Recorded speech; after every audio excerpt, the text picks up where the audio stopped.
Bonjour Carlos Escapa. Bonjour.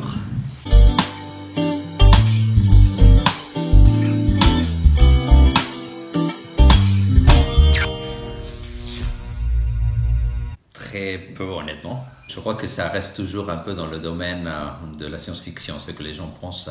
Donc beaucoup de ce que je dois faire, c'est de vulgariser, d'expliquer ce qu'on arrive à faire aujourd'hui à propos de l'intelligence artificielle. Il y a certainement une impression que l'intelligence artificielle, c'est comme l'intelligence humaine. Et ce n'est pas du tout le cas. On utilise le même mot, mais avec deux significations différentes. Where is everybody? L'analogie ici, c'est de dire qu'un oiseau vole et qu'un avion vole aussi. Mais ce n'est pas le même type de vol, loin de ça.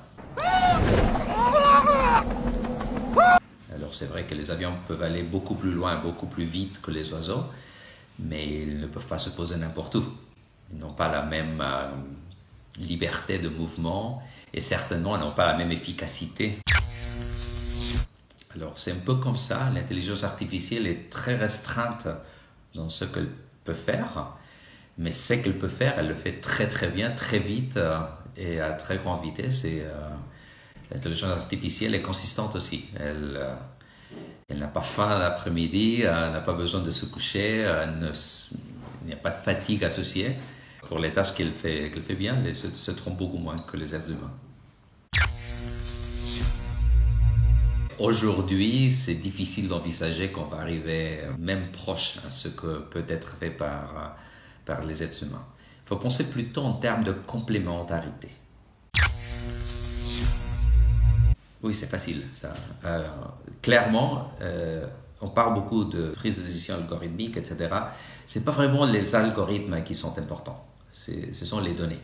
Que les données soient correctes, qu'ils soient pertinents au phénomène qu'on veut comprendre. S'il y a des données, on peut appliquer l'intelligence artificielle pour les mieux comprendre. Tout ce que les utilisateurs font sur votre plateforme va vous générer une métrologie.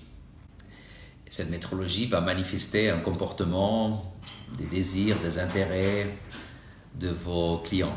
Et c'est là où ça génère des données. Je dirais que c'est très important, c'est qu'on fournit des inférences. Ce qu'on fait, c'est inférer. Ce n'est pas une question d'intelligence dans le sens qu'on peut analyser des causes et des effets. On ne fait que des corrélations mathématiques entre les données qu'on recueille. Alors, une inférence n'a pas de jugement. Tout simplement, c'est un calcul mathématique. C'est un calcul mathématique surprenant, énorme. Parfois, ça fait peur parce que c'est pertinent et très précis. Mais il ne faut pas perdre de vue que c'est seulement une inférence. Et quand on fournit l'inférence, qui est probabilistique, il faut appliquer un jugement à l'inférence pour savoir si on peut l'utiliser ou pas. Un jugement humain, du coup. Oui, tout à fait, tout à fait. Et par exemple, si vous faites de la pub, si vous avez par exemple 10% de probabilité que quelqu'un va cliquer sur votre pub, ça c'est très bien, on dirait. Par contre, si vous êtes un oncologiste et vous utilisez l'intelligence artificielle pour analyser une radiographie et le résultat est qu'il y a par exemple 80% de probabilité qu'il y a une cellule cancéreuse, ça n'est pas utile du tout. C'est même pire qu'inutile. Ça pourrait générer de l'angoisse à un patient. Donc c'est là où vous avez le filtre de jugement humain. Est-ce qu'un 10% suffit ou est-ce qu'un 80% suffit? Tout à fait, oui. C'est un outil. Aujourd'hui, c'est un outil mathématique, purement mathématique.